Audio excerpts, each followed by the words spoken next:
आज का press conference India alliance महागठबंधन के सभी हमारे साथी यहाँ उपस्थित हैं। बहुत ही गंभीर मामले को लेकर के आज हम सब लोग आपके बीच प्रेस कॉन्फ्रेंस करने आए हैं। बहुत ही महत्वपूर्ण है। ये लोकतंत्र और संविधान के साथ खिलवाड़ हो रहा है। आप सब लोगों को पता होगा कि इलेक्शन कमीशन ने अचानक से विशेष गहन पुनरीक्षण की घोषणा की है। इसका ये मतलब है कि अभी जो पब्लिश हुआ था वोटर लिस्ट फरवरी माह में, जो फ्रेश घटाव जुड़ाव के बाद अब पूरे 8 करोड़ बिहारियों का वोटर लिस्ट जो है उसको साइड कर दिया गया है। अब नए सिरे से जो है वोटर्स बनाए जाएंगे। अब ये साफ तौर पे सवाल उठता है कि ठीक चुनाव से 2 महीने पहले आप ये काम क्यों कर रहे हैं, और लगभग क्या ये पॉसिबल है कि 8 करोड़ लोगों का 25 दिन के अंदर आप वोटर्स बना लें, डोर टू डोर जाएं, और यही नहीं, ऐसे ऐसे डॉक्यूमेंट्स मांगे गए हैं जो गरीबों के पास होंगे ही नहीं। अभी हम काफ़ी डिटेल में एक एक करके हैं अपनी बात को हम रखेंगे, और सवाल जो है हम लोग इलेक्शन कमीशन से पूछना चाहते हैं, और आने वाले समय में हम लोगों का एक डेलीगेशन भी जो है इलेक्शन कमीशन जाएगा। बात स्पष्ट है, नीतीश जी, मोदी जी डरे हुए हैं। वो बिहार के हार को देखते हुए नीतीश जी दिल्ली जाते हैं और वो चाहते हैं कि गरीबों का वोटर लिस्ट से नाम जो है कट जाए। यानी लोकतंत्र में गरीबों को सबसे महत्वपूर्ण अधिकार जो अगर मिला है तो वो वोट का मिला है। और लालू जी हमेशा कहते हैं वोट का राज मतलब छोट का राज, और उस अधिकार को भाजपा और नीतीश जी, जो वंचित, शोषित, जो back bencher of the society जो है, जो समाज के अंतिम पैदान पे खड़ा व्यक्ति या समाज परिवार है, उसके अधिकार को ये लोग छीनना चाहते हैं। अब ये सवाल खड़ा होता है कि 22 वर्षों के बाद विशेष गहन पुनरीक्षण जैसी बड़ी एक्सरसाइज की क्या जरूरत आ पड़ी?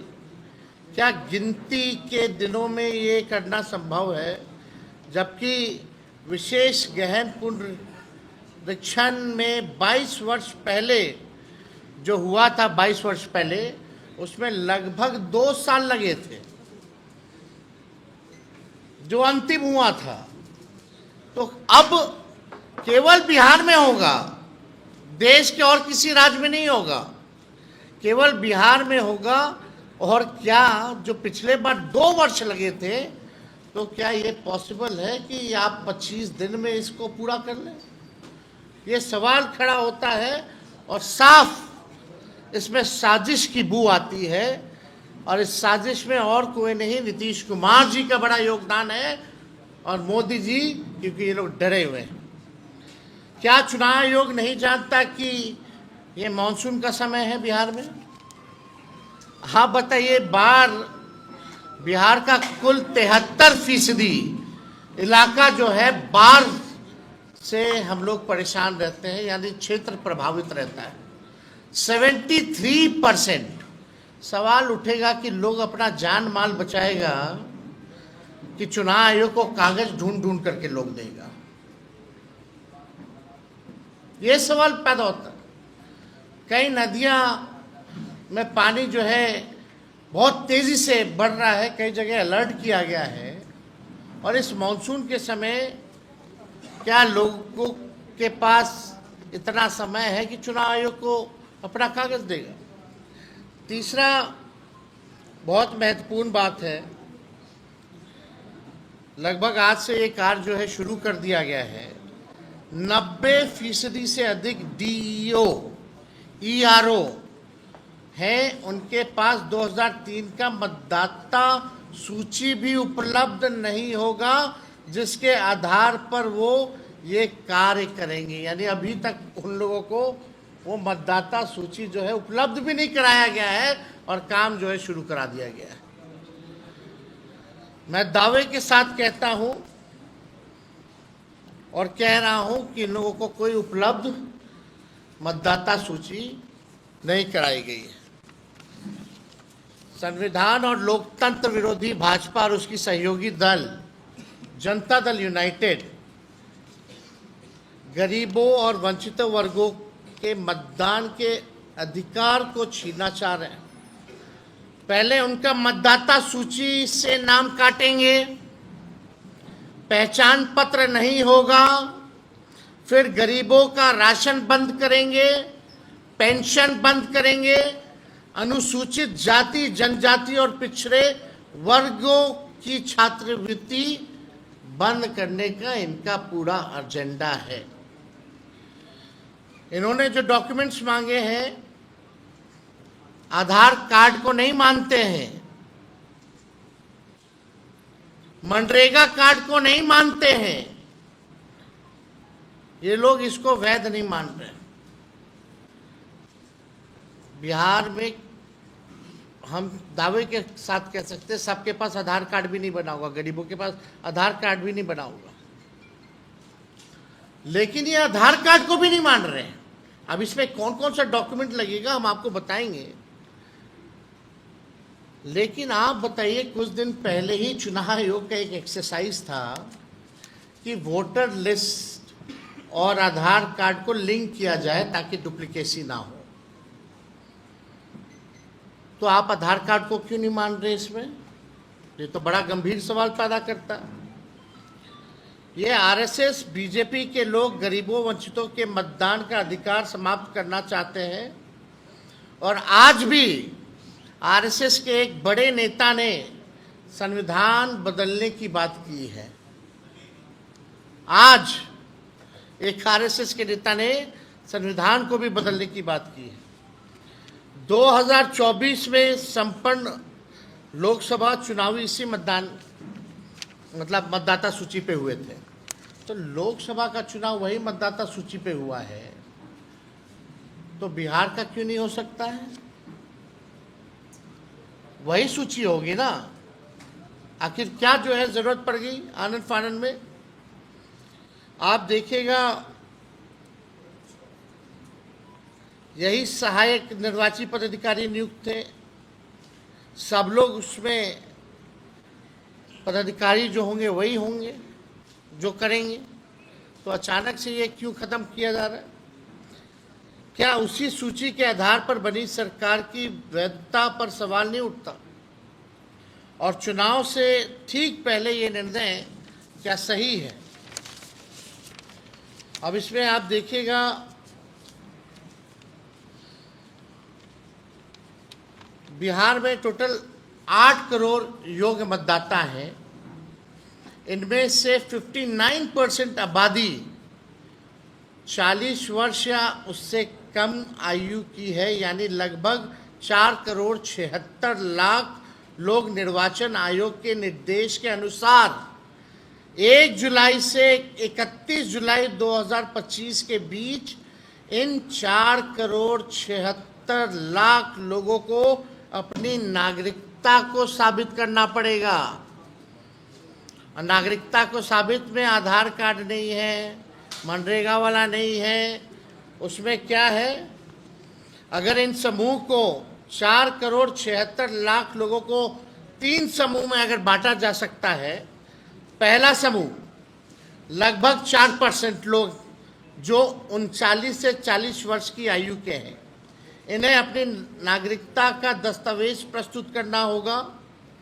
दूसरा समूह लगभग 85% लोग जो 20 से 38 वर्ष के उम्र के हैं, यानी 4 करोड़ से अधिक लोग, इन्हें अपने पिता या माता का नागरिकता साबित करना पड़ेगा, दस्तावेज प्रस्तुत करना पड़ेगा, यानी माता पिता का बर्थ सर्टिफिकेट भी आपको ला करके देना पड़ेगा, तब जाकर के आप वोटर बनिएगा।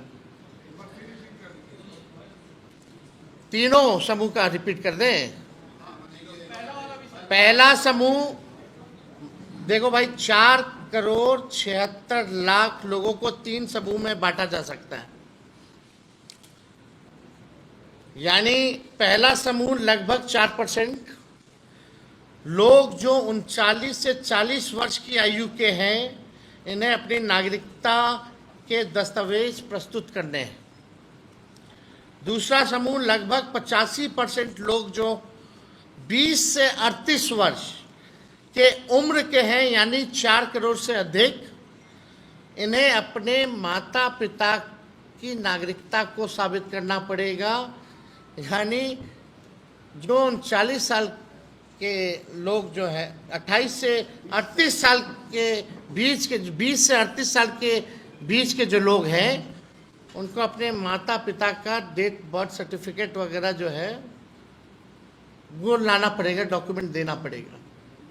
कितने गांव देहात में आपके माता पिता का, कितना लोगों का सर्टिफिकेट बना है, ज़रा बता दीजिए। वो कहाँ से लाएंगे, और वो भी बाढ़ के समय में। तीसरा समूह लगभग 11% लोग जो 18 से 20 वर्ष के उम्र के हैं, यानी 50 लाख से अधिक वोटर्स, इन्हें अपने दोनों माता पिता के नागरिकता संबंधी दस्तावेज देने हैं। सवाल दोनों है, उसमें आइदर है, उसमें दोनों है, 18 वाले। सवाल यह है कि क्या बिहार के आम नागरिक निर्वाचन आयोग द्वारा मान्य अपने माता पिता का जन्म तिथि और जन्म स्थान का प्रमाण पत्र ला सकते हैं क्या? जो हम सवाल पहले पूछ रहे हैं। निर्वाचन आयोग द्वारा मान्य 11 दस्तावेजों में से 3 अपेक्षाकृत अधिक आम है: जन्म प्रमाण पत्र, मैट्रिकुलेशन प्रमाण पत्र और जातीय प्रमाण पत्र। अब आइए, जन्म प्रमाण पत्र, एक इंटरेस्टिंग डेटा हम देते हैं। ये भारत सरकार का NFH 3 का सर्वे है के अनुसार 2001 से 25 में जन्मे बच्चों ने केवल 2.8% के पास जन्म प्रमाण पत्र था।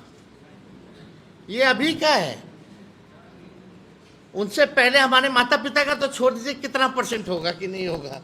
ये तो 2001 से 25 का भारत सरकार का आंकड़ा है। जो 2001 के बाद जो जन्मे अभी 25 तक का मात्र केवल 2.8% है बर्थ सर्टिफिकेट। तो आप बिहारी का बता रहे हैं, ये बिहार का ही डेटा हम दे रहे हैं स्पेसिफिकली। मैट्रिक प्रमाण पत्र का देखिए, NFS 2 के अनुसार आज 40 से 60 वर्ष के पुरुषों में से केवल 10 से 13% ने हाई स्कूल की पढ़ाई पूरी की है। और जो हाई स्कूल का पढ़ाई अगर पूरी नहीं किया उसका क्या, वो कहाँ से लाएगा, क्या देगा? अब जातीय प्रमाण पत्र पे आइए।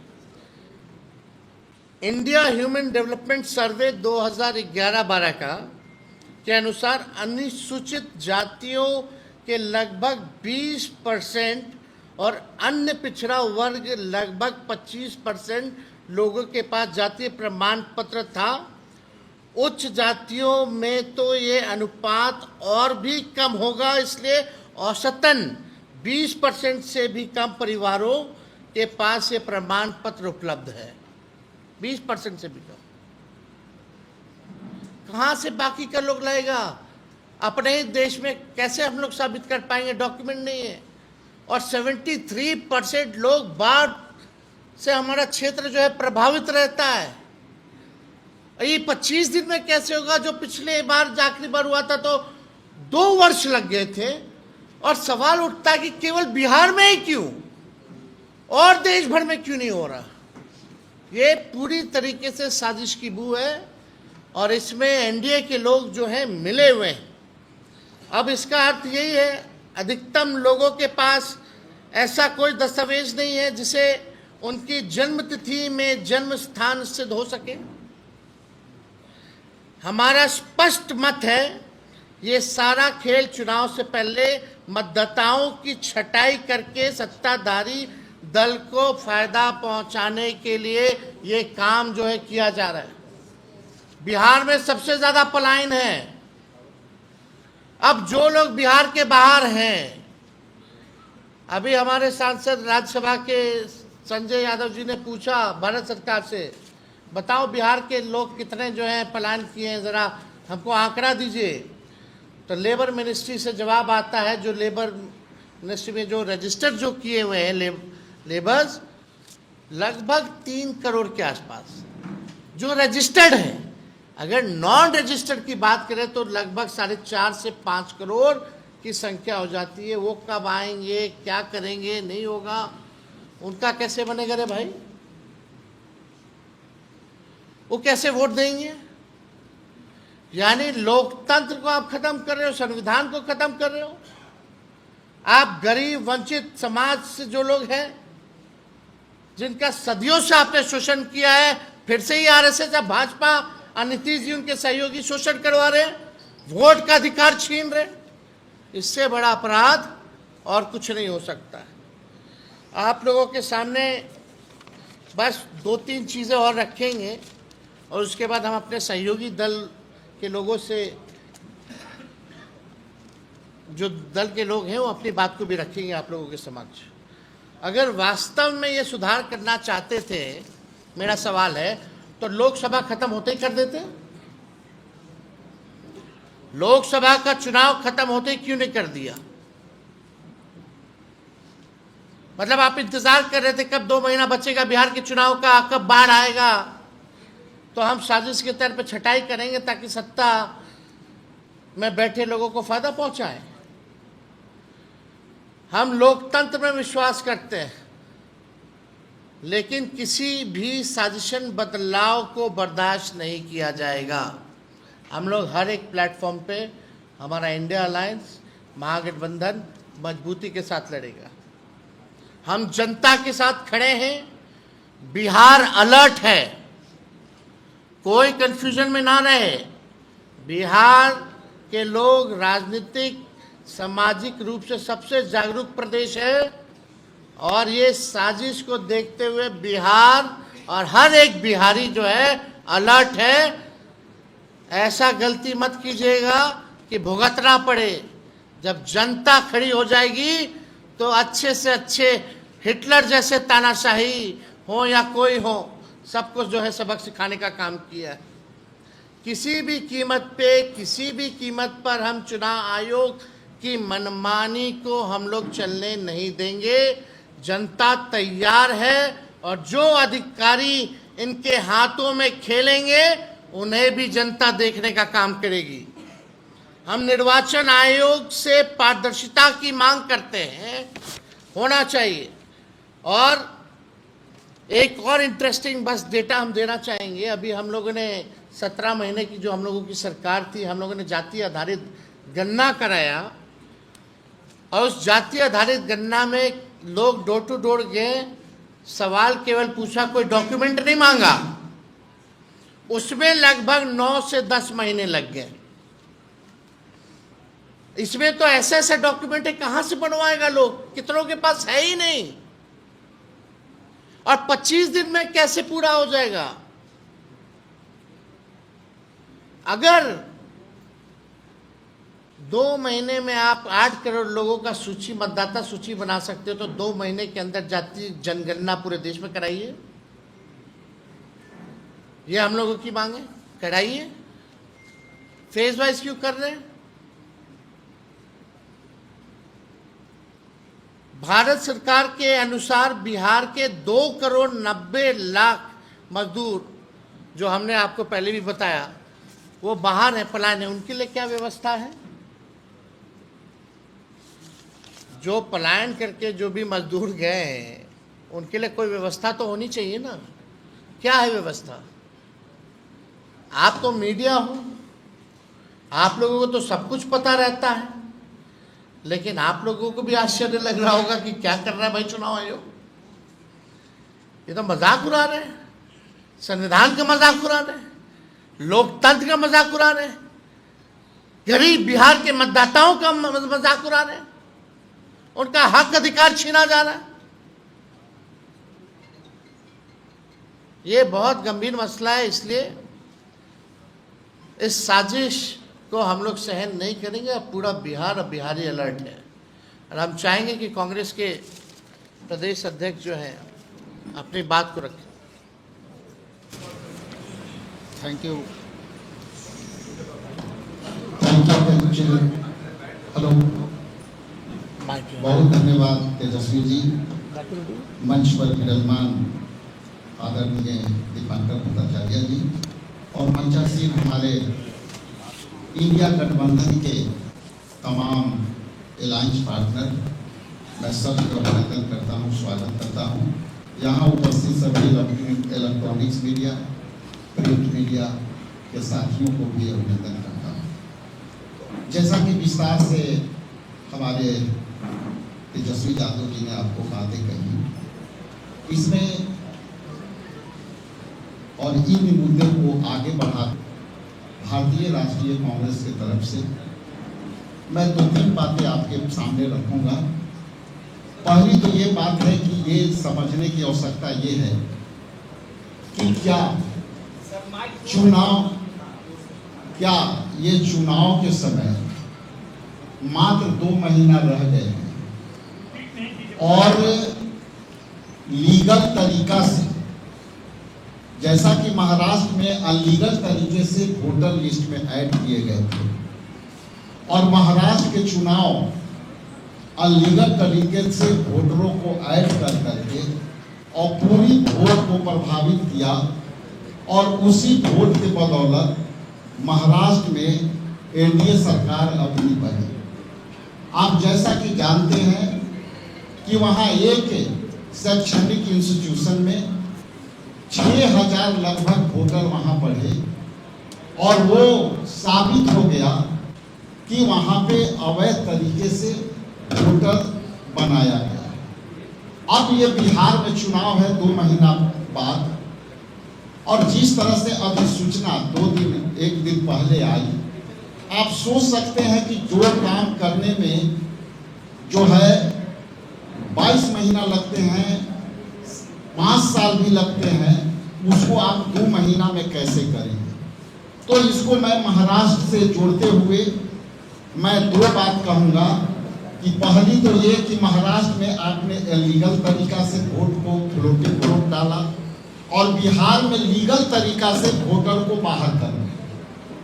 विस्तार से हमारे तेजस्वी जी ने कहा, तो यहाँ लीगल तरीका से आप हमारे वोटरों को, जो उनको लोकतंत्र में दिए अधिकारों को आप जो है वंचित करने का जो साजिश किया है, इंडिया गठबंधन के तमाम साथी हम जो है इसका प्रतिकार करते हैं, विरोध करते हैं, और ये संविधान के विरोध जो काम है वो इलेक्शन कमीशन जो है ये केंद्र सरकार के दबाव में जैसा कि काम करते आया है, ये वही तरीका है जिस तरह से सारे इंस्टीट्यूशन को एनडीए में समर्थित केंद्र सरकार इसको अवैध तरीका से जो है कामें कराने का काम करती है।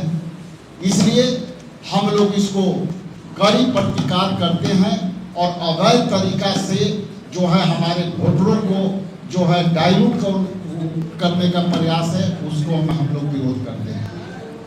कुछ टेक्निकल बातों के लिए हमारे ऑल इंडिया कांग्रेस कमेटी के जो यहाँ प्रवक्ता हैं पवन खेड़ा जी कुछ बातें टेक्निकलिटी पर वो विस्तार से कहेंगे। मैं उनको माइक सौंपता हूँ। नमस्कार साथियों, वैसे हमारे तेजस्वी जी ने लगभग तमाम टेक्निकल बातें आपके सामने रख दी हैं और दोहराने से कोई लाभ नहीं है। वो कहते हैं ना कि जब गीदड़ पे संकट आता है तो शहर की तरफ, जब एनडीए पर संकट आता है तो चुनाव आयोग की तरफ। गांधी जी के 3 बंदर थे, वो न बुरा देखते थे, न बुरा कहते थे, न बुरा सुनते थे। मोदी जी के भी 3 बंदर, वो न सच सुनते हैं, न सच देखते हैं, न सच बोलते हैं। वो है चुनाव आयोग। चुनाव आयोग पर दबाव इंडिया गठबंधन लगातार बना रहा है। राहुल जी लगातार चिट्ठियां भी लिख रहे हैं, आर्टिकल भी लिख रहे हैं, खड़गे साहब ने उनको कठपुतली तक करार कर दिया। हमारे भाई तेजस्वी यादव जी लगातार दबाव बनाए हुए, हमारे इंडिया गठबंधन के बाकी साथी भी बनाए। जवाब भारतीय जनता पार्टी से आता है। सवाल चुनाव आयोग से पूछ रहे हैं, जवाब भारतीय जनता पार्टी से आता है। हम ये जानना चाहते हैं रिश्ता क्या कह रहा है, क्यों आप जवाब दें? दीजिए जवाब। चुनाव आयोग सामने आए, फुटेज कहते हैं, वीडियो फुटेज जो वोटिंग के दिन की वीडियो फुटेज है, अब वो नहीं दे रहे। 45 दिन उन्होंने मियाद कम कर दी। बोले साहब प्रिवेसी आ जाती है, वो हटा रहे हैं। क्यों हटा रहे? छिपाने को क्या है? अभी हम यही संघर्ष कर रहे थे कि अचानक बिहार में एक डाका डालने आ गया चुनाव। और डाका सिर्फ आपके वोट पर नहीं डाला जा रहा, ये डाका डाला जा रहा है आपके तमाम अधिकारों पर, आपके वजूद पर, आपकी पहचान पर, आपकी नागरिकता पर। जैसा कि तेजस्वी जी ने कहा कि धीरे धीरे फिर सरकारी स्कीम से आप बाहर हो जाएंगे। आपका वजूद खत्म करने का ये कि एक साजिश रची जा रही है। हमारे सवाल बहुत मैं विस्तृत नहीं करूंगा क्योंकि तेजस्वी जी ने सब कुछ कवर कर दिया। जो हमारी आपत्ति है वो पहली ये है कि जुलाई 1, 1987 और दिसंबर 2, 2004 के बीच में भारत में जो पैदा हुए हैं, उन्हें अपने माता या पिता का बर्थ सर्टिफिकेट कहां पैदा हुए, कब पैदा हुए, ये क्यों देना पड़ेगा? अब तक तो नहीं था। नंबर 2, दिसंबर 2, 2004 के बाद जन्मे हुए लोग, ये आजादी के बाद पैदा हुई दूसरी पीढ़ी पे आ रहे हैं। पहली पीढ़ी को भी प्रमाण देना पड़ेगा, दूसरी पीढ़ी को भी। आजाद भारत में पैदा होने वाली दूसरी पीढ़ी से ये प्रमाण मांगा जा रहा है। जो 2 दिसंबर 2004 के बाद जन्मे हुए लोग हैं, उन्हें माता पिता दोनों के जन्म का प्रमाण पत्र देना, कहां पैदा हुए, कब पैदा, दस्तावेज देने। तीसरा, दिसंबर 2, 2004 के बाद भारत में जन्मे मतदाताओं को जन्मतिथि, जन्म स्थान स्थापित करने के लिए स्वयं का प्रमाण, सेल्फ अटेस्टेड प्रमाण देना। और ये सब, जैसा कि तेजस्वी जी ने कहा कि सब 2 महीने में। अब 2 महीने में ये सब कैसे मुहैया होगा? कौन कागज इकट्ठे करेगा? 2 नहीं, 1 महीने, 25 दिन ही। अब 1 महीने 25 ही दिन। सोचिए कहां तो कागज इकट्ठे होंगे। कौन सा सरकार इतनी काबिल सरकार है जो ये सब इकट्ठा करके और लिस्ट बना सकती है? चौथा, जुलाई 1, 1987 से पहले जन्मे लोगों को, उनको भी व्यक्तिगत प्रमाण पत्र देना पड़ेगा। यानी कि 2024 का जो लोकसभा चुनाव है, कम से कम बिहार में उसको अवैध मान लीजिए, क्योंकि आपके पास तो आंकड़े थे ही नहीं। ये सब उन आंकड़ों की एब्सेंस में, उन आंकड़ों के बगैर आपने ये इलेक्शन कैसे कराया? तो उस इलेक्शन को पहले अवैध घोषित कीजिए, फिर हम ये सब बात करेंगे आपसे। नहीं तो क्यों करें आपसे बात, आपकी बात क्यों माने? 5वां, ये पूरी प्रक्रिया जैसा कि आपने कहा, घर घर जाकर 1 महीने में। कोसी में बाढ़ आती है, हम बड़े परेशान होकर, पीड़ा होकर देखते हैं टीवी पर कि कैसे लोग लुट जाते हैं, बर्बाद हो जाते हैं, कहां से वो कागज। तो ये सारे सवाल हमारे इंडिया गठबंधन के, जो तेजस्वी जी ने आपके सामने रखे, जो हम सब ने आपके सामने रखे, हमारे प्रदेश अध्यक्ष ने आपके सामने रखे। हम ये जो मास्टर स्ट्रोक जिसको आप लोग अक्सर कहते हैं मोदी जी का, ये उनका एक मास्टर स्ट्रोक इसलिए है कि कोई रिपोर्ट कार्ड मांगोगे, उन्हें मालूम है कुछ नहीं आएगा। बिहार की जो हालत है सबको मालूम, बिहार में क्या होने वाला है वो सबको मालूम है। एक सर्वे हुआ था कल, हमारे साथी भी गए थे टीवी पर डिबेट, एंकर का मुंह उतरा हुआ था। बोला क्यों मुंह क्यों उतरा? बोले सर्वे देखिए चुपचाप, टीवी शुरू होने से पहले, डिबेट शुरू होने से पहले उस सर्वे में मोदी जी और एनडीए की जो हालत है, ये सब उसी सर्वे, उसी हकीकत का नतीजा है कि चुनाव आयोग का टूल किट यहां सक्रिय कर दिया गया है। तेजस्वी जी माफ कीजिएगा, आप कह रहे हैं सिर्फ बिहार में हो रहा है। बिहार तो एक प्रयोगशाला है, ये लैबोरेटरी है, ये पूरे देश में करेंगे। ये पूरे देश में एससी, एसटी, ओबीसी, अल्पसंख्यक, तमाम ऐसे लोग, नौजवान सबसे ज्यादा, क्योंकि नौजवान सबसे ज्यादा दुखी है इन सरकारों से। नौजवान परीक्षा में पेपर लीक से दुखी है, बेरोजगारी से दुखी है, उन सबको बाहर कर दिया जाएगा, उन सबको वंचित कर दिया जाएगा वोट देने के अधिकार से। ज्यादा समय नहीं दूंगा, आपको सवाल भी पूछने हमारे बाकी साथी भी हैं, तो अब मैं अपने इंडिया अलायंस के दूसरे सदस्यों से आग्रह करूंगा कि वो अपनी बात चाहेंगे दीपांकर जी अपनी बात को रखें।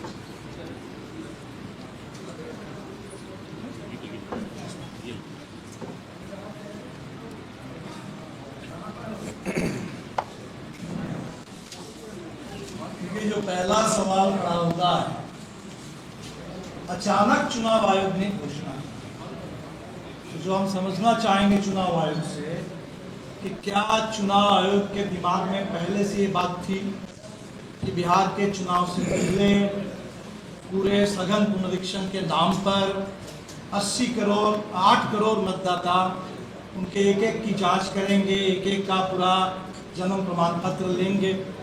अगर पहले से चुनाव आयोग की प्लानिंग में ये बात थी, तब दिल्ली में जो तमाम पार्टी के लोगों को बुला करके वर्कशॉप किया गया, तो सबसे बड़ा सवाल तो यही था, चुनाव की तैयारी के लिए सबसे बड़ा कार्यक्रम यही है। तो इसके बारे में एक बार कुछ कहा भी नहीं गया, पटना में मीटिंग बुलाई गई, कोई बात नहीं हुई। और अगर ये पहले से प्लानिंग था और उसको छुपा के रखा गया था, तो ये बेहद आपत्तिजनक है। और अगर ये कोई आफ्टर थॉट है, अचानक चुनाव आयोग के दिमाग में ये बात आई कि बिहार के चुनाव से पहले ये कर लिया जाए, तो इसका कारण क्या है?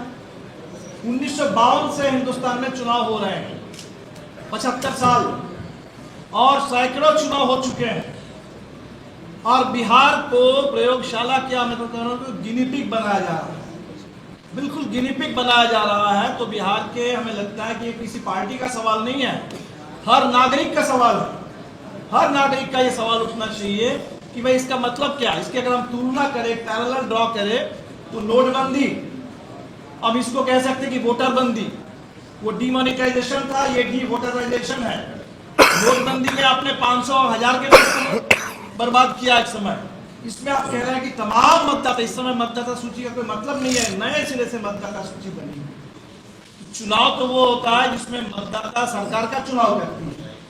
अब लग रहा है कि मतदाता का पहले चुनाव किया जाएगा। आप मतदाता होने लायक है कि नहीं है, ये मतदाता को चुनने का काम ये चुनाव आयोग को किसने किया? चुनाव आयोग को तो काम ये है कि भाई चुनाव आयोग हिंदुस्तान में हर जो 18 साल से ऊपर वाला कोई छूटे नहीं, ये देखना चुनाव आयोग का काम है कि कोई मतदाता छूटे नहीं। और उसके बाद जब चुनाव हो, साफ सुथरा हो, सब लोग वोट डाल सके और एक एक वोट की सही ढंग से गिनती हो, ये तो काम है चुनाव आयोग का। ये मतदाता चुनने का काम मतदाता को साबित करना होगा। इस देश में आज तक कभी हुआ है कि मतदाता को साबित करना होगा कि हम इस देश में पैदा हुए हैं और करना है हमें? और ये जो आंकड़े मांगे जा रहे हैं, जो सबूत मांगे जा रहे हैं, बर्थ सर्टिफिकेट, तो इस देश में जन्म और मौत का पंजीकरण का कानून है। ये जिम्मेदारी किसकी है? जनता सहयोग करती है, ये तो सरकार का काम है। अगर आपको लगा कि हिंदुस्तान में सारे बर्थ को हम रिकॉर्ड कर लेंगे, अभी तक नहीं हुआ है, इतना बड़ा डेफिसिट है, कर लेते देश में कोई एक विशेष योजना लागू करते कि भाई हम घर घर जा करके सबके बर्थ सर्टिफिकेट, बर्थ रिकॉर्ड उसको दुरुस्त करेंगे, कहाँ पैदा हुए, कब पैदा हुए, सारे रिकॉर्ड हम दुरुस्त करेंगे देश में। अगर ये सरकार का है तो उसका चुनाव से कोई लेना देना नहीं है। अगर बर्थ एंड डेट के रजिस्ट्रेशन, स्टेटिस्टिकल कोई एक तरह का रैशनलाइजेशन करना चाहते हैं, अपडेटिंग करना चाहते हैं, ये अगर स्टेटिस्टिकल अपडेटिंग का सवाल है तो उसको चुनाव से क्यों जोड़ा जा रहा है? तो हमें तो लगता है कि बिल्कुल बात साफ है कि 1 महीने के अंदर ये सवाल ही नहीं पैदा होता, ये चुनाव आयोग को मालूम है। It's a logistical nightmare, logically completely absurd. तो इतने एब्सर्ड बात, तो क्या लग रहा है कि बिहार में हम कुछ भी बात कर देंगे, कोई कुछ बोलेगा नहीं? कोई भी एब्सर्ड बात कर दो, ऐसा प्रयोग बिहार के साथ करो जिसमें पूरे बिहार के मतदाताओं के लिए, बिहार तो वह प्रदेश है जहां लड़ करके लोगों ने जान की बाजी लगा करके वोट डालना शुरू किया। बिहार के गरीबों ने, हमारी पार्टी उसी आंदोलन से आगे आई है जहां गरीबों के वोट डालने का अधिकार नहीं था। बूथ कब्जा के खिलाफ लड़ करके एक एक वोट, तो एक एक वोट, उसके पीछे कितना बड़ा संघर्ष रहा है। संविधान में तेजस्वी ने बिल्कुल सही कहा, संविधान के 75 साल पूरे हो रहे हैं, और बाबा साहब ने तो बल्कि ये भी उनकी चिंता थी कि ये जो 1 वोट 1 वैल्यू, इतना ही हम कर पाए संविधान में। उनकी तो चिंता ये थी कि देश में अगर सामाजिक आर्थिक गैर बराबरी बढ़ेगी तो वोट की बराबरी का कोई खास मतलब नहीं रह जाएगा। लेकिन आज आप वोटर लिस्ट से भी लोगों को बाहर कर देना चाहते हैं। वो सबसे जो बुनियादी अधिकार संविधान ने हमें दिया, एक वोट डालने का, और दलितों गरीबों के लिए, पिछड़ों के लिए, आदिवासियों के लिए आरक्षण का अधिकार, ये दोनों बुनियादी अधिकार आप लगातार खत्म कर रहे हैं, छीन रहे हैं। और बेहद हमें लगा कि आपातकाल के 50 साल पूरे हुए, इन लोगों ने एक नाम दे दिया आपातकाल को मनाने के लिए, संविधान हत्या दिवस। और शायद चुनाव आयोग को लगा कि हमें भी आपातकाल मनाना चाहिए। और इससे बड़ा संविधान हत्या का काम क्या हो सकता है कि चुनाव से पहले ये वोट डालने के जब अधिकार है, बुनियादी अधिकार, उसको ही कटघरे में खड़ा कर दिया जाए, उसको खतरे में डाल दिया जाए। तो मैं तो समझता हूं कि संविधान हत्या का सबसे बड़ा कदम इस देश में अगर आज तक कभी उठा है, वो इस चुनाव में, इस चुनाव आयोग के जरिए ये उठाया जा रहा है। तो बेहद आपत्तिजनक है, बेहद चिंताजनक है। हमने पहले ही चुनाव आयोग को लिख के दिया, हम सब लोग मिलकर के भी लिख के देंगे, मिलेंगे, और हर मोर्चे पर बिल्कुल लड़ाई होगी। ये मजाक, बिहार के चुनाव को चौपट हम होने नहीं देंगे, बिहार के चुनाव का मजाक बनाने हम बिल्कुल नहीं देंगे। ये पूरे बिहार के लोगों ने तय कर लिया, हम लोग सबके पास जाएंगे, हम भी घर घर जाएंगे, हम भी घर घर जाएंगे, और जा करके इस चुनाव को बचाने के लिए, लोकतंत्र की रक्षा के लिए, संविधान की रक्षा के लिए लड़ेंगे। और वीआईपी पार्टी के हमारे प्रवक्ता। बहुत बहुत धन्यवाद आदरणीय तेजस्वी यादव जी, गरीबों की आवाज रखने वाले आदरणीय दीपांकर भट्टाचार्य जी, बड़े भाई पवन खेड़ा साहब, राजेश राम जी, और सीपीएम और वाम दल के हमारे मजबूत गठबंधन के साथी। छोटी बात करूंगा आपसे। कुछ ही दिन पहले इलेक्शन कमीशन का जो है आपका किस तरह से हमारे पार्टी के ऊपर लोकसभा से पहले वार किया गया और हमारे सिंबल को फ्रीज कर दिया गया, एक साजिश के तहत फ्रीज किया गया। लेकिन हम लोग कानूनी लड़ाई लड़े और सब मिलकर जो है फिर से अपना सिंबल को वापस लिया। ये जो कानून जो लाया जा रहा है इलेक्शन कमीशन की तरफ से, जो है इलेक्शन कमीशन का जो है जिस तरह से डमी होके भाजपा के कहने पे नाच रही है इलेक्शन कमीशन ऑफ इंडिया, जो है ये सिंपल बात है कि ये बैकडोर का एनआरसी है। एक एनआरसी को लाने का एक बैकडोर, जो एनआरसी जो हल्ला हो रहा था, उसका एक बैकडोर का एनआरसी है। युवा वोटर, एससी, एसटी जितने भी लोग हैं उसको वोट इस तरह से रोका जाए, उसका भी एक साजिश है। जो अम्बेडकर साहब के विचारधारा के लोग हैं उसको किस तरह से रोका जाए, उसका है। और छोटी सी बात और कहूंगा, कागज का फेरा लगाकर वोट नहीं देना है और किसी तरह से रोकना है, क्योंकि जान चुके हैं कि बिहार की जंग जो है ये हार चुके हैं। इलेक्शन कमीशन बारात खड़ी करके दुल्हन ढूंढ रहा है। तो छोटी बात यही है, और बड़े नेता लोग भी हैं यहाँ पे, हम आगे समय की कमी है, हम उनको देना चाहते हैं। चाहिए सीपीआई से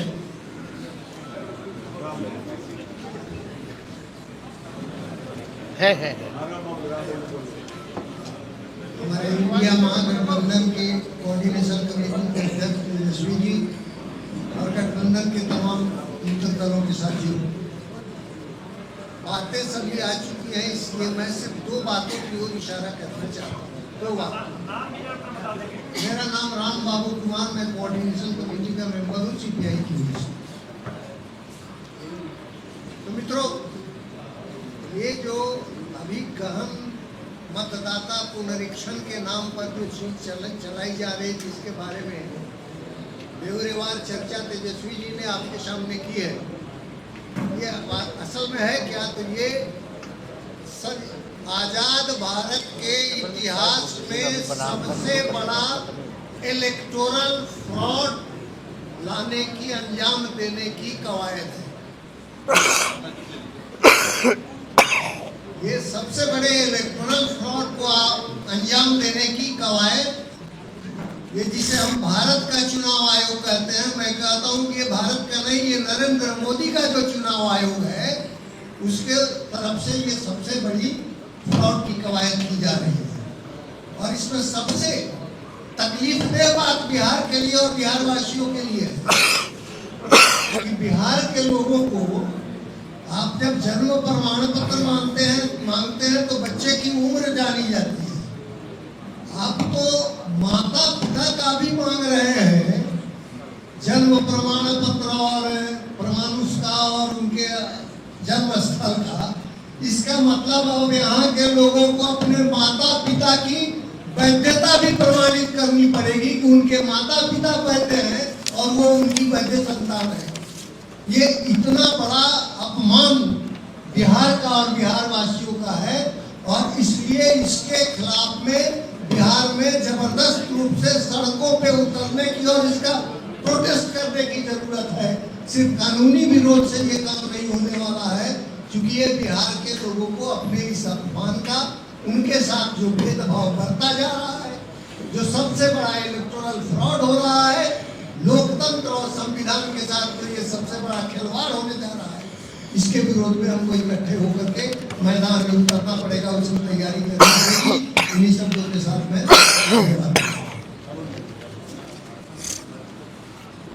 हमारे तमाम नेतागण और मीडिया के साथी विस्तार से आपके पास सारी बातें आ रही हैं, उसको कुछ जोड़ने की बात अब नहीं रह गई है।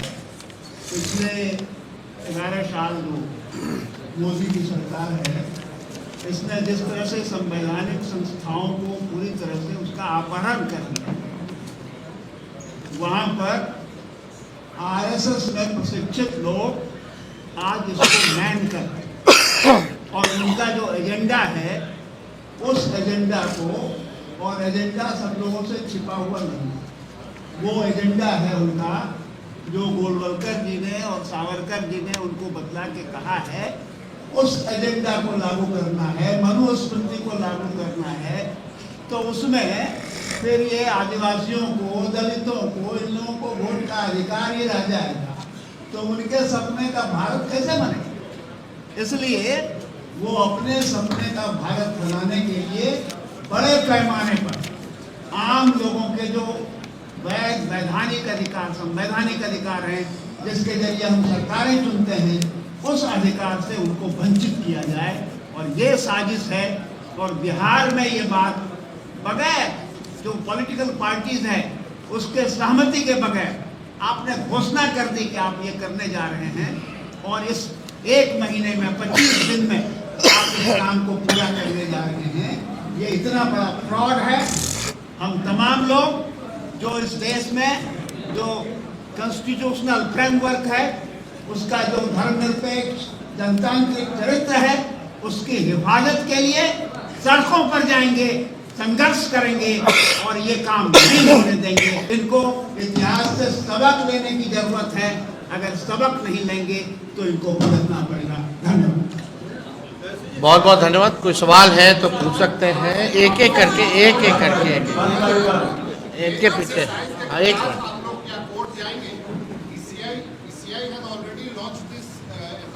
नहीं, एज आई मेंशन बिफोर कि पहले अपनी जो आपत्ति जो है इलेक्शन कमीशन में हमारा डेलीगेशन जो है वो जाएगा और अपनी बात को जो है रखेगा दिल्ली में। दैट उसके बाद जैसा होगा निर्णय आप लोगों को बता दिया जाएगा। आप इससे इस पे सवाल पूछिए। ये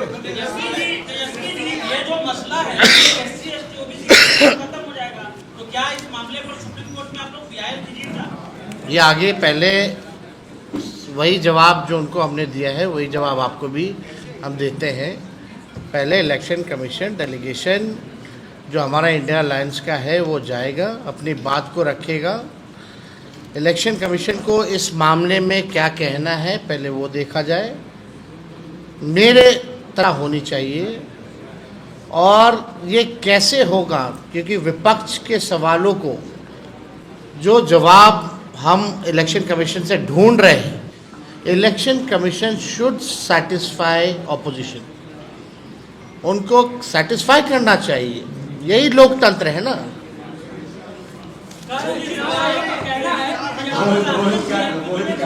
रोहित, आरएसएस के नेता ने संविधान में समीक्षा की बात कही है, सेकुलर वर्ड बताया जाए या फिर सोशलिस्ट वर्ड को क्या कहेंगे? अब हम तो यही देखिए, ये आरएसएस और भाजपा वाला बड़ा भारी लोग चाहता कहाँ है संविधान रहे इस देश में। ये तो आरएसएस के लोग अपना एजेंडा चलाना चाहते हैं। अब लोकतंत्र कहाँ बचेगा जब वोटिंग का ही राइट अगर आप छीनने लगे तो लोकतंत्र ही खत्म है। प्रधानमंत्री जी विदेश जाते हैं, बोलते हैं कि हमारा डेमोक्रेसी के बारे में बात करते हैं। इसके बारे में जरा बात करेंगे कि प्रधानमंत्री मजाक उड़ाएंगे लोग देश का। ये क्या हो रहा है? 25 दिन में 8 करोड़ लोग का, वो भी ऐसा ऐसा डॉक्यूमेंट।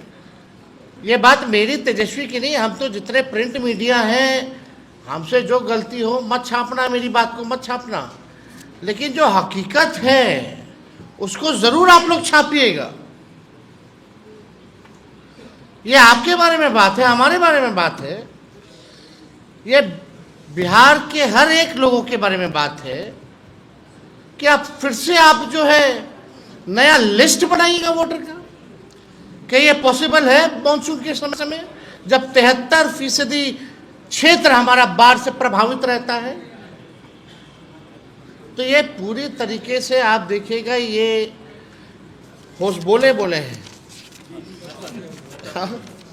हाँ, होश बोले। इन्होंने बोला जो प्रियम्बल्स जो हैं उसमें से सेकुलर शब्द और समाजवादी जो शब्द है उसको हटा देना चाहिए। कौन है भाई? देश के आजादी में क्या कुर्बानी है जो तुम देश के संविधान के बारे में बोल रहे हो? क्या कुर्बानी है? अंग्रेज के चमचे लोग अब हम लोगों को बताएंगे कि क्या करना चाहिए नहीं करना चाहिए। एक बार छू के तो दिखाओ संविधान को।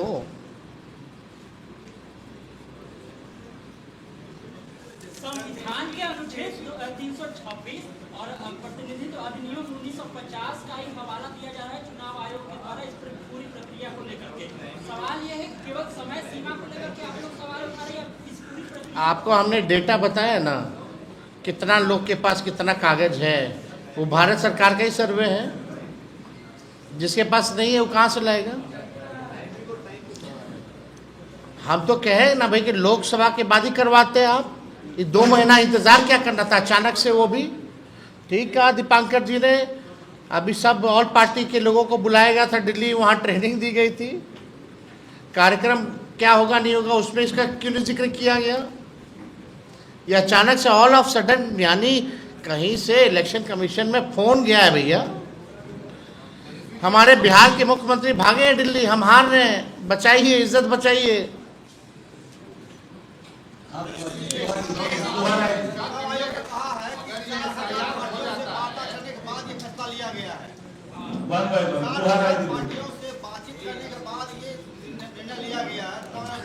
इसके बारे में किसी को जानकारी नहीं। तो जो परसों जो नोटिफिकेशन हुआ है उसी में जो पता चला है हम लोगों को, इसका तो कहीं भी कोई जिक्र नहीं।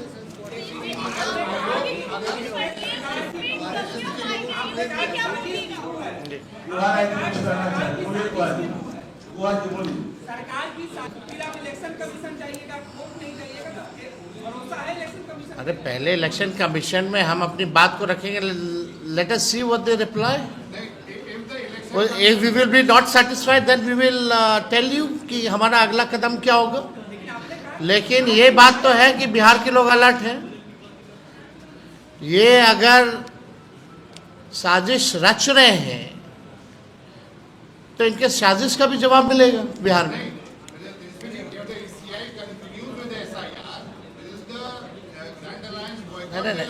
नहीं, आप बस हमारे कदम के बारे में पूछिएगा क्या है, हम बोले कि हम लोग पहले एक बार अपनी बात को रखेंगे फिर अपने कदम को बताएंगे। बट क्या आपको नहीं लगता ये चिंताजनक है? आप अपने माता पिता का बर्थ सर्टिफिकेट ले आइएगा, मैट्रिक का पेपर ले आइएगा, कहां से लाइएगा? ये तो जेन्युइन सवाल है ना।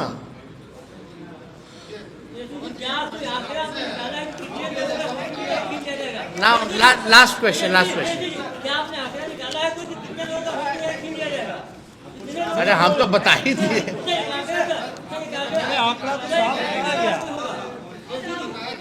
एक मिनट, गांधी जी के 3 मंत्र आपने बताया one is election commission, what about 2 others? उनकी आइडेंटिटी क्या है? They are the election commissioners, 3 election commissioners। और बाकी भी है, ये डबल इंजन नहीं है, 4-5 इंजन डब्बे हैं पीछे, एक ईडी है, एक सीबीआई है, इनकम टैक्स है, इलेक्शन कमीशन है, तो ये 6 डब्बों की चल रही है सरकार। धन्यवाद सर।